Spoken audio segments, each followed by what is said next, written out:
الحمدللہ رب العالمین والصلاة والسلام علی محمد الامین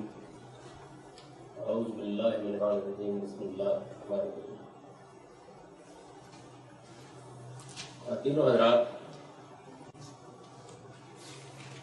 ہم نے سند اور متن کے بارے میں رد و قبول کے اصول کا اجمالی مطالعہ کیا۔ اس میں پہلی بات یہ سامنے آئی تھی کہ سند کے معاملے میں ہمارے محدثین نے جو اصول قائم کیے ہیں ان میں کوئی اضافہ یا ترمیم و تغیر نہیں کیا جا سکتا۔ وہ ایسے فطری اصول ہیں اور صدیوں کے تجربے اس صورت میں متعین ہوئے ہیں جس طرح ہم ان کو اب دیکھتے ہیں۔ ان میں ادنا رد و بدل بھی علم کا دروازہ کھلا ہوا ہے۔ کوئی شخص اگر مزید تفاوض کرنے کے بعد ان میں کوئی تبدیلی تجویز کرتا ہے وہ معقول ہوتی ہے تو یہ ٹھیک۔ میں نے بھی یہ کوشش کی کئی برس تک کہ ان کا مزید جائزہ لیا جائے، لیکن بالآخر یہی واضح ہوا کہ کوئی تبدیلی انہیں کرنے کی ضرورت نہیں۔ اسی طرح یہ بات بھی آپ نے دیکھی کہ متن کے بارے میں بھی محدثین نے جو معیارات قائم کیے اور جن کو میں نے الکفایہ کے حوالے سے یہاں نقل کر دیا ہے وہ بھی بالکل ٹھیک ہے۔ یعنی میں نے ان میں اس کے سوا نہیں کیا کہ اس بات کو دو نکات میں اپنی دانش کے مطابق کرسچن کے ساتھ بیان کر دیا، یعنی وہی بات کرتے ہیں۔ میں نے اس کو اس طرح بیان کر دیا ہے کہ ایک یہ کہ اس میں کوئی چیز قرآن و سنت کے خلاف نہ ہو، دوسری یہ کہ علم و عقل کے مسلمات کے خلاف۔ خاص طور پر مسلمات کا اضافہ اس لیے کر دیا گیا ہے کہ بعض لوگ جو اس فن کے مسائل سے واقف نہیں ہیں ان کے سامنے جب یہ بات کی جاتی ہے کہ عقل کے خلاف روایت قبول نہیں کی جائے گی تو وہ یہ سمجھتے ہیں کہ اس کے معنی تو یہ ہوئے کہ رسول اللہ صلی اللہ علیہ وسلم کی نسبت سے ایک بات کہی جائے گی اور کوئی سند نہیں کہہ دیں گے کہ یہ تو میری عقل میں نہیں آتی۔ یہاں اس سے مراد عقل کے مسلمات ہوتے ہیں اور اسی طرح علم کے بھی مسلمات ہوتے ہیں۔ ایسی بات ہے کہ جس کے بات کے بارے میں کوئی سلیم الطبع آدمی دوسری رائے قائم نہیں۔ جس شخص کے سامنے اس کو رکھیے وہ سمجھتا ہے کہ یہ بات کسی طرح باور آنے کی نہیں ہے کہ علم و عقل کے مسلمات کا مطلب یہ ہوتا ہے۔ تو میں نے اس کو اس طرح بیان کر دیا ہے، اس کے سوا کوئی اس میں تغیر کی ضرورت میں نے محسوس نہیں کی۔ خطیب بغدادی کی جو عبارت یہاں نقل کی گئی ہے اس کو ایک نظر اور دیکھ لیجیے، پھر خلاصے کے طور پر جو چند مزید مباحث کو فقہا نے اس پر پیدا کیے ہیں میں ان کا ذکر کروں گا اور ہمارے بیٹھے۔ خطیب نے جو محدثین کا موقف بیان کیا ہے وہ یہ ہے کہ وَلَا يُقْبَلُ خَبْرُ الْوَاحِدِ فِي مُنَافَاةِ حُکْمِ الْعَقْلِ وَحُکْمِ الثَّابِتِ الْمُحْكَمِ وَالسُّنَّةِ الْمَعْلُومَةِ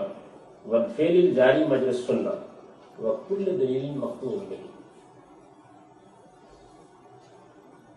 یہ میں پہلے عرض کر چکا ہوں کہ ہمارے پاس جو کچھ حدیث کا ذخیرہ ہے وہ فنی اصطلاح میں اخبار احاد۔ اخبار احاد میں بظاہر لفظ سے یہ خیال ہوتا ہے کہ یہ ایک شخص کی روایت ہے، جبکہ ایسا نہیں ہے۔ وہ ان کی اصطلاح ہے اور اس کا مطلب وہ یہ لیتے ہیں کہ وہ خبر یا وہ روایت جو حد تواتر کو نہیں پہنچی، یعنی ایک دو تین چار لوگوں نے وہ بات بیان کی ہے لیکن یہ تک نہیں پہنچی کہ اس کے بارے میں حتمی طور پر یہ کہا جا سکے کہ اس سے ہمیں یقینی علم حاصل ہو گیا۔ تو یہ ان کی اصطلاح ہے۔ لوگ ایک بھی ہو سکتے ہیں، دو بھی ہو سکتے ہیں، تین بھی، چار بھی، اس سے زیادہ بھی ہو سکتے ہیں، لیکن وہ اس کو بہرحال خبریں واحد ہی کہتے ہیں۔ اور پھر اس کے بارے میں یہ کہتے ہیں کہ اس کی ہم نے سند کے لحاظ سے تحقیق کر دی، اس کے راوی ثقہ ہے، ان کے حفظ و اتقان کے بارے میں یعنی جس طرح انہوں نے بات کو محفوظ کیا بیان کیا ہے کوئی دو رائے نہیں ہو سکتی۔ سند میں اتصال بھی ہے،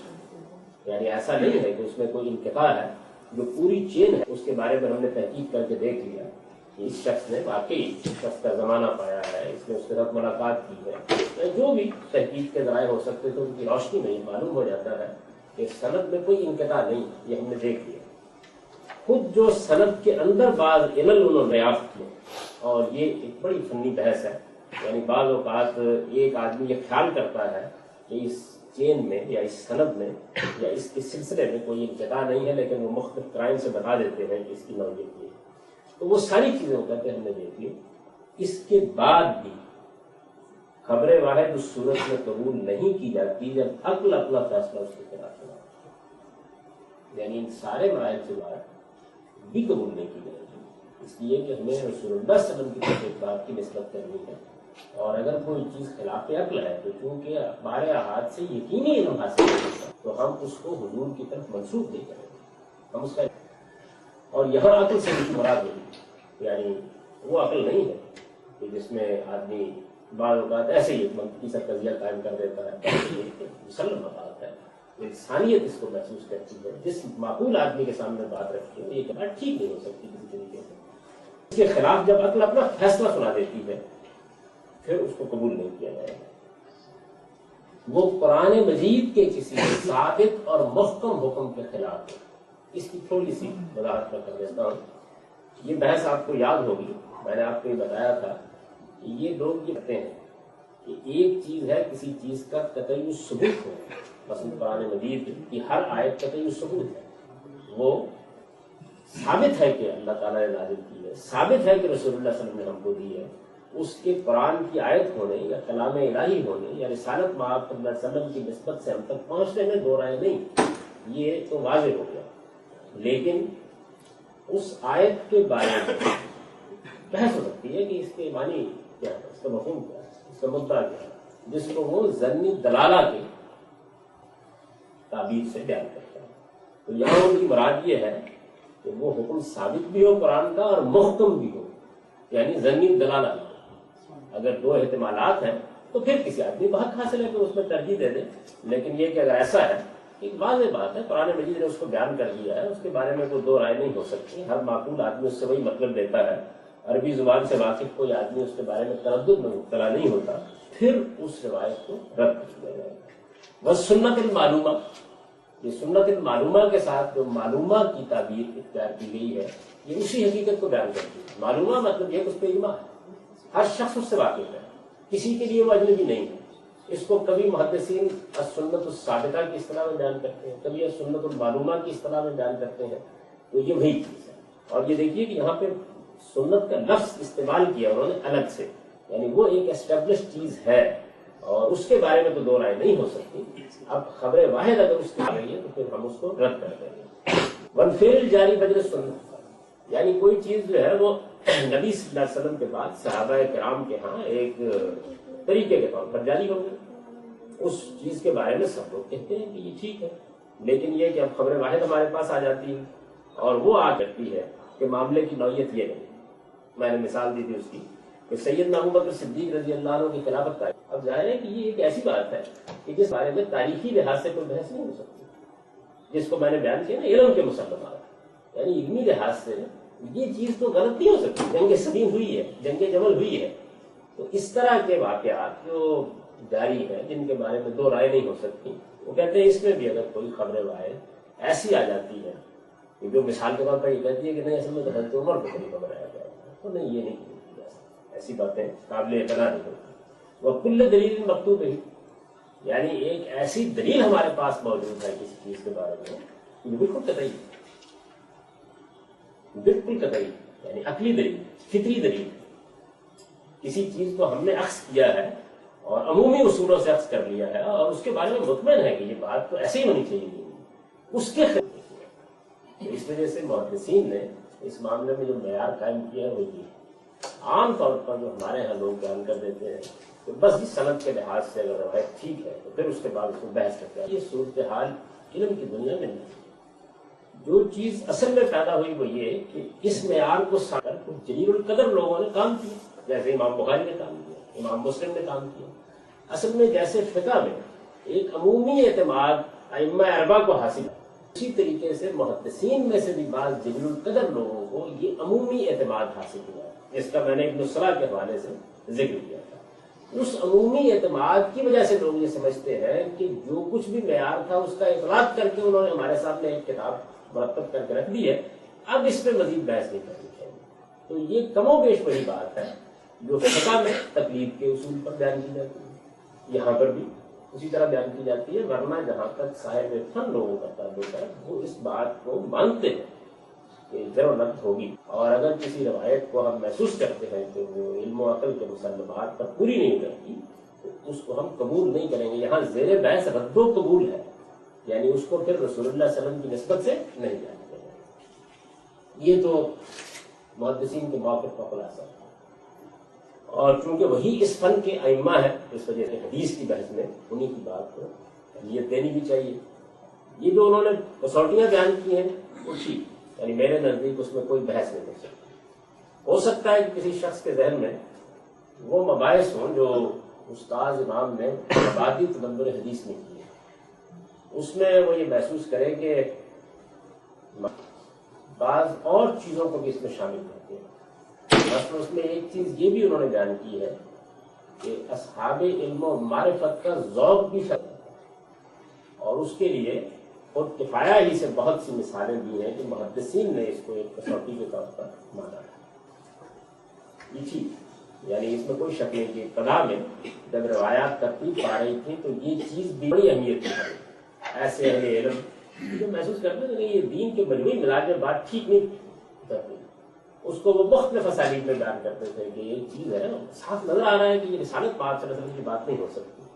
تو اس کو انہوں نے گویا اس زمانے میں معیار بنایا۔ آہستہ آہستہ یہ کیونکہ بڑی سبجیکٹو چیز ہے، یہ اس فن سے ختم ہونا شروع ہو گئی، اور پھر یہی وہ معیارات ہیں جن پر اتفاق ہو، کیونکہ کسی شخص کا ذوق یا اس کی معرفت وہ اس کے اپنے لیے بڑی اہمیت کی چیز ہو سکتی ہے۔ شک نہیں ہے کہ آدمی جب حدیث کا مطالعہ کرتا ہے اور ایک لمبا عرصہ اس میں گزارتا ہے تو وہ جس کو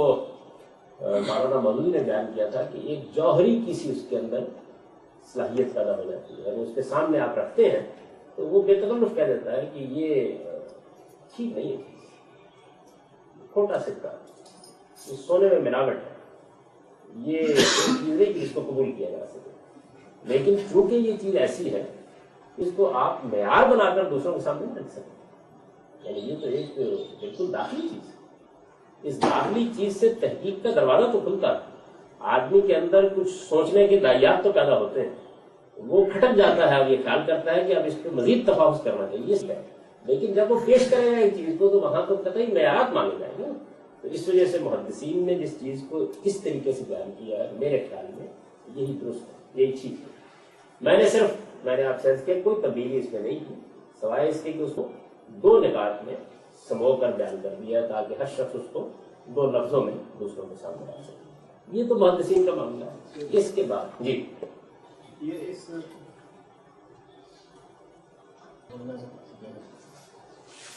اقتباس میں عقل کے مسلمات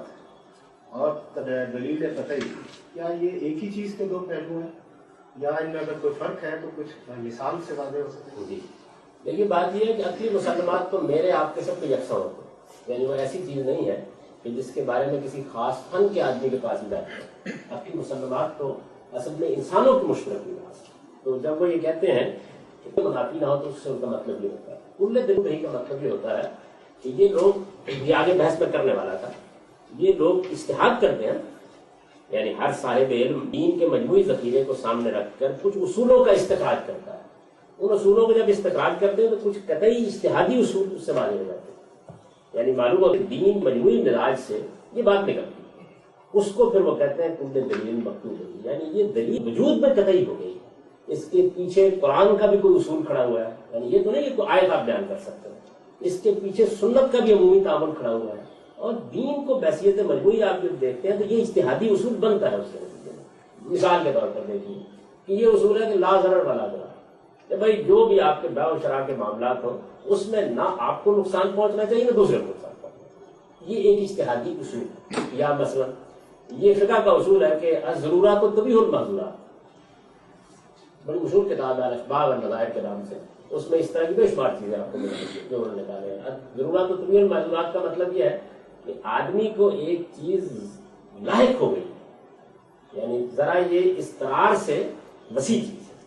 کسی کاروباری آدمی کو کوئی مسئلہ لاحق ہو گیا ہے، بازار میں کوئی پرابلم پیدا ہو گیا ہے، تو ممنوع چیزیں اب یہ ضرورات جو ہے یا ضروری چیزیں جو ہے ظاہر ہے کہ یہ اصول کے اندر فرض کر لیجئے کہ کوئی روایت اس کے بالکل خلاف پڑ رہی ہے تو وہ کہیں گے یہ دلیل مکتوبہ ہی کے خلاف ہے، یعنی یہ دلیل تو ہم نے عکس کر لی تھی، دین کے عمومی اصولوں سے عکس کر لی تھی کہ ایسا نہیں ہو سکتا کہ دین لوگوں کو ایک ایسی مشکل میں ڈال دے کہ جو ان کے لیے مالا انفاق ہو۔ مثلا یہی بات کہ دین میں کسی کو تکلیف مالا انفاق نہیں دی جا سکتی، آدمی پر ایسی ذمہ داری نہیں ڈالی جا سکتی کہ جس ذمہ داری کو وہ انسان ہونے کی حیثیت سے اٹھا ہی نہیں سکتا۔ تو یہ ظاہر ہے کہ انہوں نے قرآن مجید سے عکس کر لی ہے یا دین کے دوسرے مسلمات سے عکس کر لی ہے، اگرچہ اس کو ایک عقلی اصول بھی کہا جا سکتا ہے، لیکن بہرحال دین میں یہ بحث ہو سکتی تھی نا کہ کیا اللہ تعالیٰ ایسا کر تو نہیں دیتے، تو اس وجہ سے جب انہوں نے اس کو عکس کر لیا تو یہ میں نے چند مثالیں دی، یعنی ضرورت و طبیعت معذورات ایک قاعدہ ہے، کلیہ ہے، نکال لیا ہے، اسی طرح لا ضرر و لا ضرار ایک قاعدہ کلیہ ہے، یہ گویا ایک اجتہادی قاعدہ کلیہ ہے جس کے بارے میں ہم مطمئن ہو گئے ہیں کہ دین بحثیت مجموعی اس قاعدہ کلیہ کے پیچھے کھڑا ہے، بحثیت مجموعی، تو اب اس کے خلاف یہ مطلب ان کا اس سے ہوتا ہے۔ یہ تو محدثین کا میں نے عرض کیا موقف۔ اب اس کے بعد ایک نظر آگے بڑھنے سے پہلے اس پر ڈال دیجیے، اس موقف کے بعد فقہا کو کیا مسائل پیش آئے۔ اس میں ظاہر ہے کہ ہماری فقہ کی ایک بڑی غیر معمولی تاریخ ہے، اس میں بہت سے جلیل القدر اہل علم پیدا ہوئے ہیں، انہوں نے بہت کام کیا ہے، اور جو زندگی کے عمومی مسائل ان کو پیش آئے ہیں وہ ظاہر ہے انفرادی زندگی سے متعلق بھی ہیں، اجتماعی زندگی سے متعلق بھی ہیں، وہ قانونی معاملات کے بارے میں بھی ہیں، وہ دین کے عمومی معاملات کے بارے میں بھی ہے، اس میں انہوں نے بہت سا کام کیا۔ جب کام کیا ہے تو ان کو کچھ مشکلات پیش آئی، اور ان مشکلات کا میں یہاں ذکر کر رہا ہوں جو مشکلات اخبار احاد کے حوالے سے، ان مشکلات میں انہوں نے پھر کیا کیا۔ ایک تصویر تو میں نے مراکز اطلاع کے حوالے سے آپ کے سامنے رکھ دی تھی، پورا کا پورا ذخیرہ تھا، جب انہوں نے دیکھا تو دلیل میں شبہ کی بنیاد کے اوپر انہوں نے چیزوں کو الگ الگ کیٹیگرائز کیا، وہ بھی ایک مشکل تھی جس کو انہوں نے اپنی دانش میں حل کرنے کی کوشش کی۔ ایک مشکل جو اس معاملے میں ان کو پیش آئی وہ فقہ کا عمومی کام کرتے ہوئے مختلف پہلوؤں سے سامنے آیا۔ اس میں ہمارے جتنے بڑے بڑے فقہا ہیں ان میں صرف ائمہ اربعہ کا ہم یہاں ذکر کرتے ہیں، اس وجہ سے کہ باقی بحث پہ بہت لمبی ہو جائے گی، ہے دوسرے بات نقطہ نظر کی، لیکن ان کو چونکہ عمومی اعتماد حاصل ہے اور انہیں کی فقہ دنیا بھر میں مانی جاتی ہے۔ مالکیہ کو طرف حاصل ہوا کہ اندلس کی سلطنت جو ہماری دوسری بڑی سلطنت تھی وہ قائم ہوئی تو وہاں مالکی مذہب کو سرکاری مذہب تھی۔ جب کسی چیز کو ریاست کی تائید حاصل ہو جاتی ہے تو پھر ظاہر ہے کہ قاضی وہیں سے ملتے ہیں، علماء میں بھی اس کو سیکھنے کا عمومی رجحان پیدا ہوتا ہے، اسٹیٹ کی سرپرستی ہوتی ہے تو لوگ بھی عام طور پر اس پہ اعتماد کرتے ہیں، تو وہاں اس کا بہت شیوع۔ پہلے ہی یہی صورتحال جو مرکزی سلطنت تھی عباسیوں کی اور بعد میں پھر عثمانیوں کی، اس میں فقہ حنفی کو حاصل ہوئی۔ شوافی اور حنابلہ کو یہ حیثیت قدیم زمانے میں حاصل نہیں ہوئی۔ حنابلہ کے ساتھ یہ معاملہ دور جدید میں ہوا ہے، یعنی حنابلہ میں دو بڑے آدمی پیدا ہوئے اور اس میں کوئی شک نہیں کہ وہ اپنے فن کے امام بھی ہیں، اور ہمارے وسط میں ہمارا سرمایہ فخر و مباحت کی امام ابن تیمیہ، اور دونوں اصل میں حنبلی نقطہ نظر کے علماء اصلاً، اگرچہ وہ اس درجے کے لوگ ہیں کہ ایسا نہیں کہ حنبلی کے ساتھ بندھے ہوئے ہوتے ہیں، لیکن ویسے وہ حنبلی نقطہ نظر کے۔ ان دونوں کا غیر معمولی اثر ہوا زمانے میں، یعنی خاص طور پر عالم عرب کا غیر معمولی۔ پھر محمد بن عبد الوہاب کی تحریک کے نتیجے میں سعودی عرب میں، جو ظاہر ہے کہ ایک لحاظ سے اسلام کا قلب، مسلمانوں کا ایک مرکزی علاقہ ہے، حرم وہاں ہے، بلکہ حرمین وہاں ہے، تو اس وجہ سے اس کی غیر معمولی حیثیت ہے۔ وہاں محمد بن عبد الوہاب کی تحریک کے نتیجے میں جو سلطنت قائم ہوئی اس میں حنبلی مذہب جو سرکاری مذہب کی حیثیت ہے، تو اس کی وجہ سے بھی ان کا سرمایہ، ان کی قوت، ان کی یونیورسٹیوں میں جو کچھ پڑھا پڑھایا گیا وہ سب کچھ اس کی پشت ہے۔ اس وقت جب ہم عالم عرب میں دیکھتے ہیں تو یہ معلوم ہوتا ہے کہ بہت بڑے پیمانے پر حنبلی نقطہ نظر، یعنی اس کو غیر معمولی شیوع حاصل ہے۔ پھر چونکہ حنبلی نقطہ نظر میں حدیث پر زیادہ اعتماد کیا جاتا ہے، اور حدیث کا ذخیرہ بھی اس دور میں، یعنی ائمہ اربعہ کے تو بہت بعد مرتب ہوا ہے نا اس شکل میں، بخاری، مسلم، یہ تو ظاہر ہے کہ دوسری تیسری میں آ کر ہمارے سامنے آئی ہے، تو یہ پشت پر چلا گیا، اور اس میں جو کام ہوا تھا اس کا اپنا اثر موجود تھا۔ تو حنبلی نقطہ نظر، امام ابن تیمیہ اور ابن قیم کی شخصیت اور اس کے ساتھ محدثین کا کام، یہ مل کر اس وقت تو کہا جا سکتا ہے کہ اس بر صغیر سے باہر عالم اسلام کا مجموعی فکر ہے۔ یعنی یہ میں نے ایک اشارہ کیا آپ کو اس کی تاریخ مختصر، اس وقت اس کی کوئی پوری تاریخ سنانا مقصود نہیں ہے۔ تو ائمہ اربعہ ان کو بھی ظاہر ہے کہ فقہ کی ترتیب میں یہ مسئلہ پیش آیا ہے اخبار احاد کا. انہوں نے اس کو کس ذات دیا؟ مالکیہ کے ساتھ یہ مسئلہ ہوا کہ امام مالک کو تو امام و دار الہجرہ کہتے ہیں، یعنی انہوں نے اپنی ساری زندگی مدینے میں گزاری. مدینے کی ایک خصوصی حیثیت ہے، وہ یہ کہ رسول اللہ صلی اللہ علیہ وسلم وہاں رہے. رسالت مآب صلی اللہ علیہ وسلم کے صحابہ کرام بھی زیادہ تر وہاں، ان کی اولاد بھی وہاں رہی.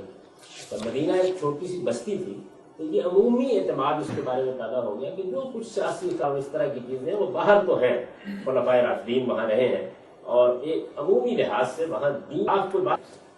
یعنی یہ ظاہر ہے کہ ایک حد تک آپ محسوس کریں گے رائج نہیں ہو سکتی، یعنی یہ ہو سکتا ہے کہ پھر کا ارتکاب ہو گیا، لیکن یہ کہ سارے مدینے کے لوگ ایک بات ایسی اپنا لیں.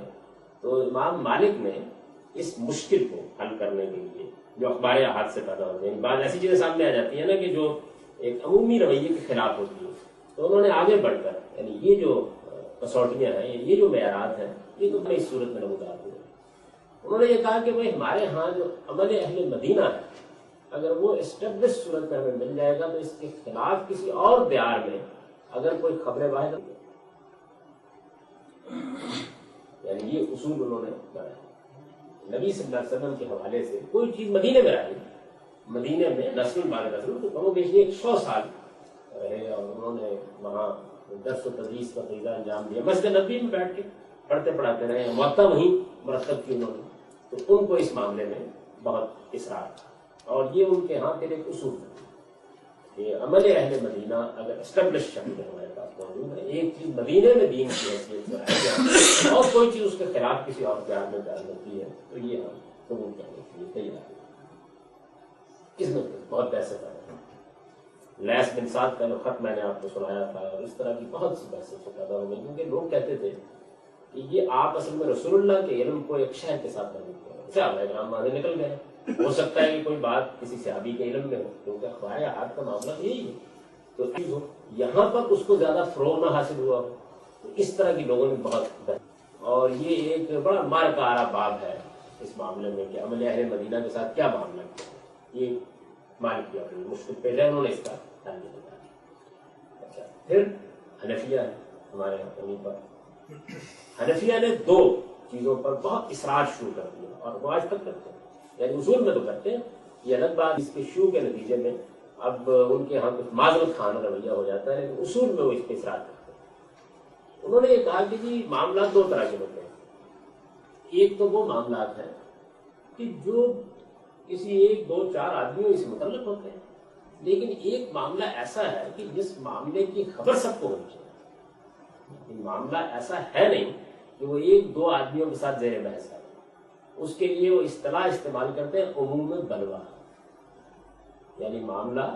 ایسا ہے، میں اس تاریخی واقعات سے ایک چھوٹی سی مثال دیتا ہوں. یہ ایک روایت ہے سیدنا انس کی روایت ہے. وہ یہ کہتے ہیں کہ رسول اللہ صلی اللہ علیہ وسلم ایک درخت کا پرانا تنا تھا مسجد نبوی میں، اس کے ساتھ ٹیک لگا کے خطبہ شروع. کوئی درخت ہوگا، اس کو کاٹ دیا ہوگا، اس کا تنا وہاں کا ہوگا، تو حضور صلی اللہ علیہ وسلم اس کے ساتھ ٹیک لگا کھڑے ہو جاتے تھے اور خطبہ دیتے، تقریر کرتے تھے، یا کبھی کوئی اور اس طرح کی بات کرنا ہوتی. کچھ دنوں کے بعد ایک بڑھئی سے حضور نے کہا کہ بھائی ایک باقاعدہ ممبر بنا دیا.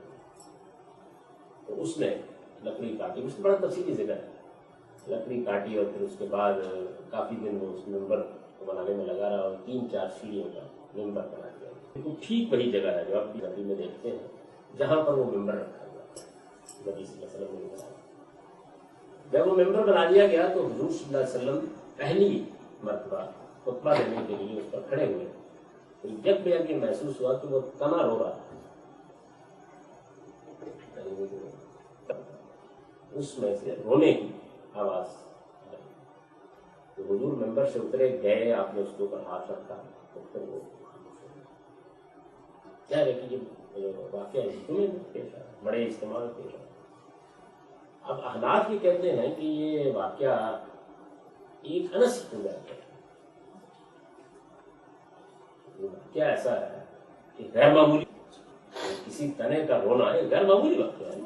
ایسا تو نہیں ہے کہ آدمی متوجہ نہ ہو،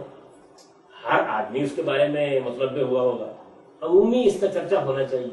تو یہ کیا وجہ ہے کہ ایک انس، سیدنا انس رسول اللہ صلی اللہ علیہ وسلم کے پاس، اگر تو یہ معاملہ نبی صلی اللہ علیہ وسلم نے سیدنا انس کو کوئی سودا صرف لینے بھیجا ہو، یعنی مثال کے طور پر جو ربن فضل کی روایتیں ہیں، تو بلال سے کہا کہ جب کھجوریں خرید لاؤ، تو وہ اچھی کھجوروں کے لے آؤ، کچھ کھجوریں جو اچھی قسم کی نہیں تھی زیادہ مقدار میں دے دی، تو بیان کیا جاتا ہے کہ حضور نے کہا کہ یہ طریقہ نہ اختیار کیا کرو، اس میں سود یا لائف ہے. تو یہ تو بلال کو بھیجا گیا ہے ایک سودا سلف خریدنے کے لیے. اگر اس کو صرف بلال ہی بیان کریں تو کوئی اعتراض نہیں ہو سکتا، یعنی معاملے کی نوعیت ایسی نا، واقعہ ایسا ہے. تو احناف یہ کہیں گے کہ یہ دیکھیے بات یہ ہے کہ ایک تنا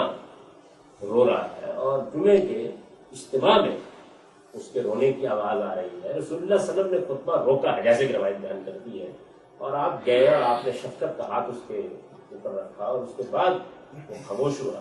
تو یہ واقعہ ایسا نہیں ہے کہ جس واقعے کو ایک آدمی بیان کرے اور قبول کر لے، یا دو آدمی بیان بھی کریں قبول کر لیا جائے. اس کو تو بہت سے لوگوں کو روایت کرنا چاہیے. یہ ان کا اب ظاہر ہے کہ دوسرے لوگ اس کے اوپر ذرا کرتے ہیں، میں اس وقت کوئی تقابل نہیں کر رہا، صرف بتا رہا ہوں کہ ان کی مشکل ہے اس معاملے میں. تو اس عموم بلوا اگر ہے، یعنی کوئی ایسا معاملہ ہے کہ عقل کہتی ہے کہ اس معاملے کو تو بہت سے لوگوں سے متعلق ہونا چاہیے، یہ ایسی چیز نہیں ہے کہ جس کے بارے میں کوئی ایک آدھ آدمی روایت کرتے ہیں. ہم بھی یہی صورت ان کے یہاں رفع یدین میں پیدا ہو جاتی ہے کہ نماز ہے، نماز رسول اللہ صلی اللہ علیہ وسلم نے روز پڑھائی ہے، شب و روز مسجد میں اجتماع ہوتا رہا ہے، لوگ حضور سے نماز سیکھتے رہے ہیں. یہ تکبیر تحریمہ کا رفع یدین یہ تو بالکل ایسی چیز ہے جس میں کوئی اختلاف کا سوال نہیں. لیکن باقی مواقع پر اگر دو چار آدمی بیان کرتے ہیں تو یہ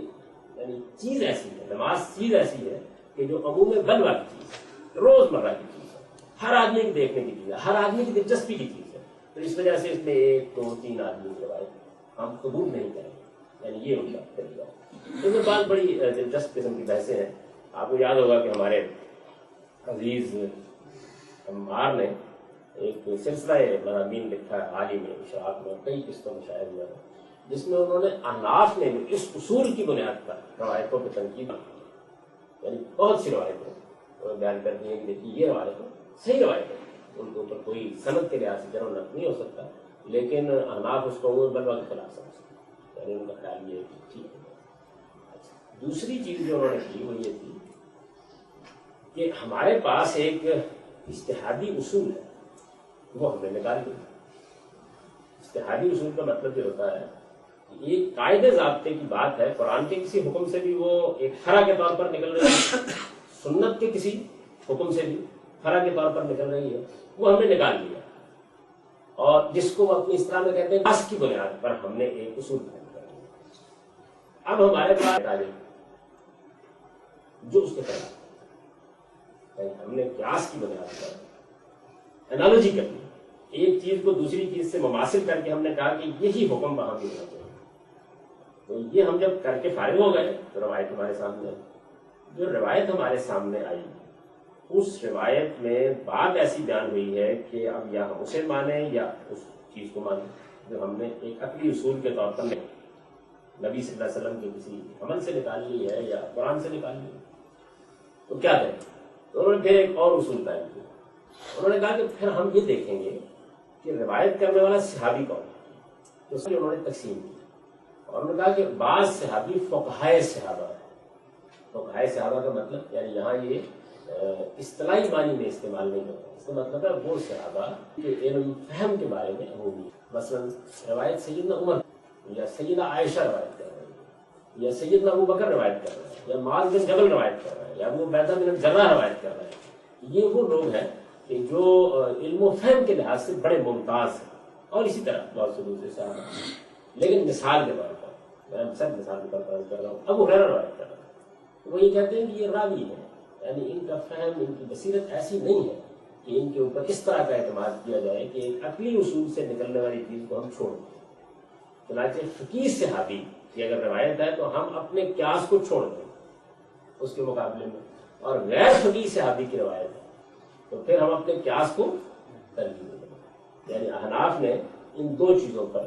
بہت اصرار کیا اور وہ بھی کرتے ہیں. اس لیے کہ جو ان کے بہت سے مسائل ہیں ان مسائل میں اسی اصول پر بیان کرتے ہیں. یعنی رفع دین کے معاملے میں آپ دیکھیے نا کہ وہ کہتے ہیں کہ بھائی عبداللہ بن عمر کا معاملہ جو ہے وہ ایسا وکیل نہیں ہے اس طرح کی چیزوں میں، کیونکہ وہ بہت فہیم نہیں ہے، وہ بڑی بحثیں کرتے ہیں. پہلے تو عمر نے تبصرہ کیا کہ اس کو طلاق دینا بھی نہیں آتا. جب ان کو کہا گیا کہ اپنے بیٹے کو آپ تو کم سے کم ان 6 آدمیوں کو شامل کر لیں، نہ بنائے خلیفہ، تو نے کہا کہ کوئی سوال نہیں ہے اس کا کہ ان کو طلاق دینا نہیں آتا. وہ ایک طلاق کا واقعہ ہوا نا ان کا مشہور، جس میں انہوں نے غلطی کی، اس نے کہا تھا کہ لوٹاؤ جا کے، بہت سخت اس کے اوپر تبصرہ کیا، انہوں نے حوالہ کیا.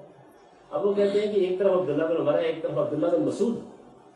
تو عبداللہ بن مسعود رضی اللہ عنہ وہ نبی صلی اللہ علیہ وسلم کے ابتدائی دور کے صحابہ میں سے ہیں، انہوں نے بڑا وقت گزارا ہے، وہ قرآن کے حفاظ میں سے ہیں، اور پھر حضور بھی جو ان کو حیثیت دیتے رہے ہیں وہ غیر معمولی ہے. تو ہم اس معاملے میں ان کی روایت کو قبول کریں گے. تو یہ پھر فقیہ صحابی غیر فقیہ صحابی، اور ظاہر ہے کہ بڑی سبجیکٹو چیز ہے. ہو سکتا ہے کہ ایک آدمی کو آپ فقیہ سمجھتے ہو، دوسرا آدمی دوسرے کو فقیہ سمجھ لے، لیکن اس میں بڑی زوردار بحثیں ہوتی ہیں. یہ ہوتا ہے امام شافعی اور امام بن حنبل کم و بیش کا بعد میں یہی نقطہ نظر بن گیا. وہ یہ کہتے ہیں کہ جب خبر واحد، ہاں وہ ایک ہی آدمی کیوں نہ ہو، خبر واحد میں نے عرض کیا نا کہ ان کی اصطلاح ہے، ہاں وہ ایک ہی آدمی کی کیوں نہ ہو، نہیں اس میں نہ کوئی قیاس میرے بحث آ سکتا ہے. اللہ کے رسول کی بات ہم کو معلوم ہو گئی، یعنی ممکن ذرائع سے معلوم ہو گئی، تو پھر اس کے بعد نہ کوئی قیاس کا سوال ہے، نہ فقیہ اور غیر فقیہ کوئی بحث ہے، نہ عموم طلبہ کا سوال ہے، نہ کوئی بظاہر ویسے اس بات کو بیان کریں تو یہ بہت اپیل کرتی ہے. یعنی ظاہر بیان کریں نا آپ، ایک مذہبی جو جذبات ہوتے ہیں ان میں آتے ہیں کہ بھائی خدا کے پیغمبر کی ایک بات معلوم ہو گئی، چلیے ٹھیک ہے کہ وہ ایسے قطعی ذرائع سے معلوم نہیں ہوئی. آپ کہہ رہے ہیں عموم بلوا کا واقعہ ہے تو ہم نہیں مانیں گے، آپ کہتے ہیں فقیہ اور غیر فقیہ صحابی کو بحث کرتے ہیں، آپ اپنے قیاس کو ترجیح دے رہے ہیں، اپنی رائے کو ترجیح دے رہے ہیں، اپنے عقلی مقدمات کو ترجیح، آپ نے عملے اہل مدینہ کو مسئلہ بنا لیا ہے. مدینہ کے اندر کیا ضرور ہے کہ ہر چیز علم میں لوگوں کے آ گئی ہے. تو یہ میں نے تھوڑا سا آپ کو بیان کیا. اہل حدیث حضرات یہ تقریر بہت اچھی کرتے ہیں، ان کے ہاں یہ نقطہ ہے. اور امام شافعی نے کیونکہ پہلی کتاب اصول فقہ کے لکھنے کا شرف ان کو حاصل ہے، الرسالہ کے نام سے جو کتاب انہوں نے لکھی وہ ہماری خوش قسمتی ہے، موجود ہے، اور ان کی اپنی لکھی ہوئی کتاب ہم پڑھ سکتے ہیں. امام ابو حنیفہ کی کوئی کتاب نہیں، انہوں نے اپنے اصول کسی کتاب میں نہیں بیان کی. اسی طرح امام مالک کی موطا ہی ہمارے پاس ہے، اور ان کے فتاویٰ ہی سے اخذ کرتے ہیں کہ وہ کیا بات کہتے ہیں، یا درمیان میں کوئی تبصرہ کر دیتے ہیں. باقاعدہ کوئی کتاب انہوں نے نہیں لکھی، لیکن امام شافعی کی کتاب الرسالہ ہمارے پاس موجود ہے. تو امام شافعی نے اس میں یعنی گویا یوں سمجھ لیجیے کہ اپنی دانش میں دلائل کے انبار لگا دیے اس وقت. خبر واحد حجت ہے کا مطلب یہ جب کہا جاتا ہے کہ خبر واحد حجت ہے تو مطلب یہ ہے کہ ہم نے اہل مدینہ کے خلاف نہیں، مطلب یہ ہے کہ عموم بلوا کے معاملات میں نہیں، مطلب یہ ہے کہ ہمارے قیاس اور اجتہاد کے مقابلے میں نہیں. اس پہ انہوں نے بہت زوردار بحثیں کی. اب وہ جو بحثیں انہوں نے کی ہیں تو اس میں انہوں نے بہت سی مثالیں دی ہیں خبر واحد کے حجتوں میں. مثلاً تو میں باتوں کا ذکر کروں گا تاکہ اندازہ ہو جائے آپ کو کہ بحث و نظر کی کیا شکلیں رہی ہیں. وہ یہ کہتے ہیں کہ رسول اللہ صلی اللہ علیہ وسلم جیسے کہ معلوم ہے سیدنا ابو بکر صدیق کو 9 ہجری کے حج کے لیے امیر حج بنا کے بھیجا، اور جب سیدنا ابو بکر صدیق کی تشریف لے گئے تو آپ نے پیچھے سیدنا علی کو بھیجا، اور قرآن مجید میں سورہ توبہ کی جو آیات ہیں ان کی ذمہ داری لگائی کہ وہ حج کے موقع پر پڑھ کے سنائیں. وہ جو آیات ہے نا وَأَذَانٌ مِّنَ اللَّهِ إِلَى النَّاسِ يَوْمَ الْحَجِّ الْأَكْبَرِ، ان میں جو حکم دیا گیا تھا کہ یہ حج اکبر کے دن، عرفہ کے دن پڑھ کے سنائی جائے. لوگ آئے ہوئے ہوں گے وہاں تو عمومی اعلان چونکہ کرنا مقصود تھا، اس میں قتل عام کا حکم ہے نا. اس کے بعد اگر لوگ نہیں مانتے تو یہ بڑا غیر معمولی معاملہ ہے، تو یہ کہا گیا کہ وہ اس کو پڑھ کے سنائے. سیدنا علی رضی اللہ عنہ. اب وہ کہتے ہیں کہ سارے لوگ جا چکے تھے، سیدنا علی رضی اللہ عنہ ایک آدمی، ان کو ایک پیغام دیا گیا. پیغام ایسا ہے کہ جس کے نتیجے میں بہت کچھ ہو جانا، ایک ہی تو خبریں باہر دیتے ہیں. یعنی وہ جائیں گے بیان کریں گے تو وہ کہتے ہیں کہ بھائی اگر لوگ یہ کہہ دیتے ہیں کہ تم تو ایک ہو، ہم تمہاری بات نہیں سنتے. یہ انہوں نے مثال دی، اور وہ یہ کہتے ہیں کہ دیکھیے اب اس پہ کیا ہو سکتا ہے. اچھا اسی طرح کا معاملہ جو ہے وہ ازواج کی بعض چیزوں کے بارے میں، یعنی ظاہر ہے کہ نبی صلی اللہ علیہ وسلم کے گھر کے معاملات ہیں، ان معاملات میں تو سیدہ ہی بتائیں گی نا کہ آپ رات کو اٹھے تھے یا کوئی طہارت ہے اس طرح کا، ایسے آپ نے کیا اور کون بتا. تو ایک ہی بیان کریں گے، ایک ہی بیان کیا ہم بحث کریں گے ان کے ساتھ؟ یہ میں نے ایک تو مثالیں آپ کو دی. اسی طرح انہوں نے بعض جگہوں کے اوپر جو رسول اللہ صلی اللہ علیہ وسلم نے گورنر بنا کے بھیجا مثلا معاذ کو یا اور اس طرح کے سارے، تو یہ انہوں نے بیان کیا. خبر واحد حجت، یعنی اس پر بڑی زوردار بحث ہو جاتی ہے. یہ خلاصہ میں نے آپ کے سامنے رکھ دیا مختلف طریقے کہ ہمارے ہاں جو فقہ مرتب ہوئی ہے اس میں اخبار احاد کا معاملہ ایک دوسرے زاویے سے اس طرح یہ بتایا جاتا ہے. میں اس چیپٹر کو پڑھانے کے بعد تبصرہ کروں گا جو کچھ ہم نے کام کیا ہے اس سارے معاملے میں اس سے یہ کیسے ختم ہو گئی، یعنی وہ اپنی بنیاد سے ختم ہو گئی. ان کے لیے اب کوئی اس طرح کی بحثیں کرنے کی نہ فقہ میں ضرورت باقی رہ گئی، نہ حدیث میں ضرورت باقی رہ گئی، نہ دین کے معاملے میں جو ابہامات تھے ان کے لیے کوئی گنجائش باقی رہ گئی. میں اپنے حقیر علم کی حد تک کر رہا ہوں، ہو سکتا ہے آپ اس سے اختلاف کریں، تو وہ چیز ختم ہو گئی. اچھا، اسی طریقے سے ہضم کو مسئلہ درپیش، یعنی وہ چونکہ ایک عقل ہے تو انہوں نے اس پر بحث کی کہ دین ہمارے پاس یہ کیسے ہو سکتا ہے کہ نہ پہنچا، اور یہ کیسے ہو سکتا ہے کہ اس میں کوئی وہاں رہ گیا. تو جب ہمارے پاس ایک ثقہ راوی کی خبر آ گئی ہے اور ہم نے اس کی تحقیق کر لی ہے تو پھر جیسے میں نے آپ کو بتایا تھا یہ اللہ تعالیٰ ہی نے اہتمام کیا ہوا ہے تو وہ بالکل مفادات سے پہنچ گیا. اس میں ہمیں اعتماد کرنا چاہیے کیونکہ اللہ تعالیٰ نے اپنے یاد دہانی جو اس نے نازل کی ہے اور اس میں حدیث بھی شامل ہے اس کی حفاظت کی ذمہ داری ہے. تو انہوں نے یہ موقف اختیار کیا. یہ ابن حزم کا موقف جس جگہ پر ہے جس درجے میں ہے اس میں تو نہیں، یعنی اس ابرام کے ساتھ نہیں، لیکن کم و بیش رویے کی حد تک اہل حدیث حضرات کو منتقل ہے. اہل حدیث حضرات کا گروہ بہت بعد میں اس نام سے زیادہ معلوم ہونا شروع ہوا ہے. پہلے حنابلہ ہی اصل میں اہل حدیث سمجھے جاتے تھے، شوافی ہی اہل حدیث سمجھے جاتے تھے، لیکن جب محدثین نے کتابیں مرتب کر دی تو زیادہ استدلال ہونے لگ گیا حدیث سے. اور پھر اس کے بعد شروع میں تو محدثین کے شاگرد اور جو ان کی صحبتوں میں بیٹھتے تھے یا ان سے استفادہ کرتے تھے ان کے لیے یہ بغیر کسی خاص زور کے لفظ استعمال کے اہل الحدیث ہے. اس کا مطلب یہ ہوتا ہے کہ حدیث سے اشتغال ہے، حدیث میں زیادہ یہ کام کرتے ہیں. یہ تھا آہستہ آہستہ پھر یہ اصطلاح بننا شروع ہوئی. ہمارے ہندوستان میں تو ابھی 100-150 سال میں آ کر کہیں یہ نقطہ نظر بہت اسٹیبلش ہوا ہے، لیکن ان کے ہاں جب ان سے بحث کی جاتی ہے تو یہ تو نہیں کہتے ابن حزم کی طرح کہ یہ یقینی علم حاصل ہے، یہ نہیں کہتے، لیکن یہ کہتے ہیں کہ بھائی جو کام ہو گیا ہے وہ اس درجے کا ہے تو اس کے بعد اطمینان کے ساتھ ہم کو، اب دیکھیے یقین کی جگہ اطمینان بھی ایک لفظ داخل کیا جا سکتا ہے، اطمینان کے ساتھ ہم کو اس کے اوپر عمل کرنا چاہیے اور ہم میں آ جائے کوئی بے ایمان صاحب کا نظر ہے تو پھر کوئی دوسری رائے اس معاملے میں نہیں ہو سکتی. یہ خلاصہ سامنے رکھی اور پھر اس کے بعد یہ جو فہم حدیث کے مبادی ہیں ان کا مطالعہ کر لیجیے. پھر میں بتاؤں گا آپ کو کہ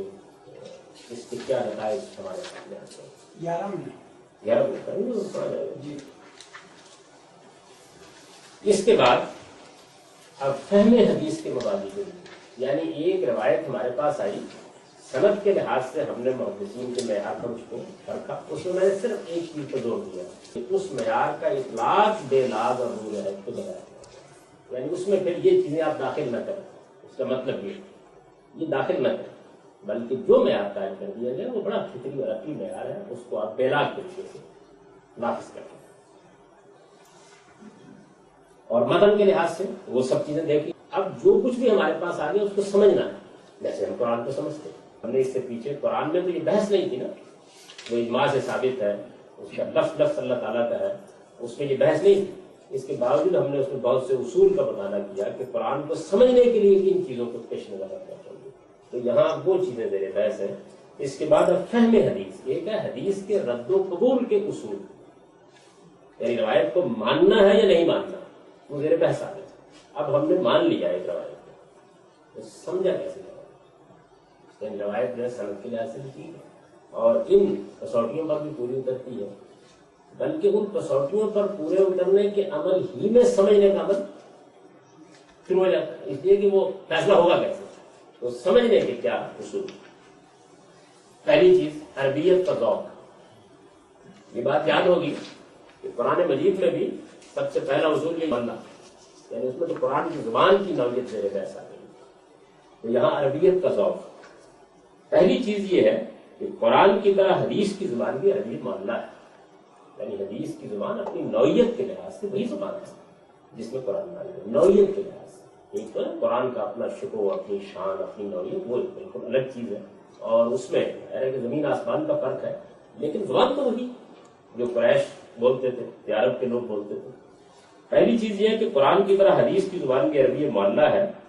اس میں شبہ نہیں کہ حدیث کی روایت زیادہ تر بالمعنی ہوئی، یعنی حدیث کی روایت زیادہ، بہت کم حدیث ہے، یعنی پر گنی جا سکتے۔ لوگ کچھ زیادہ اصرار کرتے ہیں، وہ بھی ان کی تعداد 150 سے زیادہ نہیں بڑھا سکتے، کہ جن میں ہم یہ کہہ سکتے ہیں کہ یہ روایت باللفظ ہے، یعنی راویوں نے اس کا اہتمام کیا ہے کہ وہ رسول اللہ صلی اللہ علیہ وسلم الفاظ روایت کرتے ہیں، بہت کم۔ زیادہ تر کیا ہوتا ہے کہ رسول اللہ صلی اللہ علیہ وسلم کے الفاظ کا جو مفہوم ہے اس، اور دیکھیے نا یہ ہر سلسلے میں ہوتا ہے، اس کو محدثین نے بحث کر کے ایک اصول کے طور پر بیان کر دیا ہے کہ روایت بالمعنی کے سوا چارہ نہیں ہے، ٹھیک ہے، یعنی اگر یہ اصرار کیا جائے گا کہ باللفظ روایت ہو تو پھر تو کچھ بھی نہیں رہے گا باقی۔ نبی صلی اللہ علیہ وسلم کا علم ہمارے پاس ہے، وہ زیادہ تر بالمعنی منتقل ہوا ہے، ایک آدمی نے بات سمجھی ہے اور پھر اس نے، یعنی ایسا بھی ہوا ہے کہ بہت حد تک حضور کے الفاظ کی پیروی کر لی، لیکن الفاظ میں تبدیلی آتی چلی جاتی ہے۔ جو بڑی عمدہ روایتیں ہیں، یعنی وہ روایتیں جن کو بڑا اہتمام حاصل ہوا ہے، جیسے مثلا حدیث جبریل ہے، یا اسی طرح سے خطبہ حجۃ الوداع کی روایتیں ہیں، یا اور اس طرح کے بعض مواقع کی روایتیں ہیں، ان کو بھی جب ہم سب ان کے ترنت اکٹھے کرتے ہیں تو معلوم ہوتا ہے کہ الفاظ کا بہت اختلاف، یعنی مدعا مفہوم ٹھیک ہے ایک ہی، لیکن یہ کہ لوگ اپنے اپنے طریقے سے اس کو بیان کرتے ہیں۔ اس کو اصطلاح میں کہتے ہیں روایت بالمعنی، یعنی باللفظ نہیں بلکہ مفہوم کو منتقل کرتے ہیں۔ تو پہلی چیز یہ ہے کہ قرآن کی طرح حدیث کی زبان بھی عربی معلیٰ ہے، اس میں شبہ نہیں کہ حدیث کی روایت تر بالمعنی ہوئی ہے، لیکن نبی صلی اللہ علیہ وسلم اور آپ کے صحابہ کی زبان اس کے باوجود اس میں اتنی محفوظ ضرور رہی ہے کہ اسے ایک صاحب ذوق بہت حد تک دوسری چیزوں سے الگ کر جا سکتا ہے۔ یعنی آدمی اگر عربی زبان اور خاص طور پر اس زمانے کی زبان سیکھ لے، اس کا اچھا ذوق اس میں، تو وہ بالکل واضح فرق محسوس کرتا ہے بات کے ادوار کی زبان میں اور اس زبان میں۔ قرآن کی طرح اس زبان کا بھی ایک خاص معیار ہے جو اپنے سے کم تر کسی چیز کا اپنے ساتھ گوارا نہیں کرتی، یعنی ایک صاحب ذوق آدمی بہت آسانی سے اندازہ کر لیتا ہے جملہ تو اس زبان کا ہوئی، یہ اسلوب زبان، یعنی آپ جب برسوں کام کرتے ہیں تو ایک ممارست آپ کے اندر پیدا ہو جاتی ہے۔ چنانچہ یہ ضروری ہے کہ حدیث کے طلبہ بار بار کے مطالعے سے اس زبان کی ایسی مہارت اپنے اندر پیدا کر لیں۔ یعنی یہ مہارت کیسے ہوتی ہے؟ جیسے دنیا کی دوسری زبانوں میں ہوتی ہے۔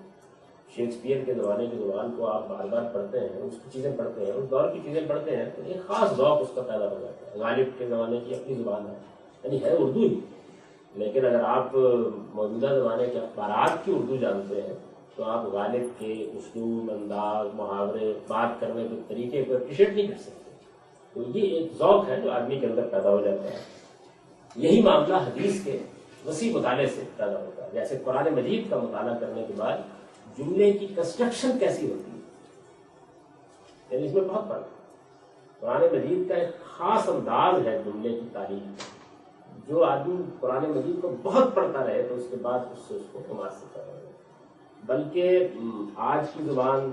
یا بعد کے زبانوں کا اگر آدمی ذوق آشنا ہو تو بعض اوقات وہ اس کنسٹرکشن کو اپریشیٹ نہیں کر سکتے، یعنی یہ ہوا کیا۔ اس کی بڑی نفیس مثالیں آپ کو تدبر قرآن میں مل سکتی ہیں کہ کیسی الجھی ہوئی بات تھی، باس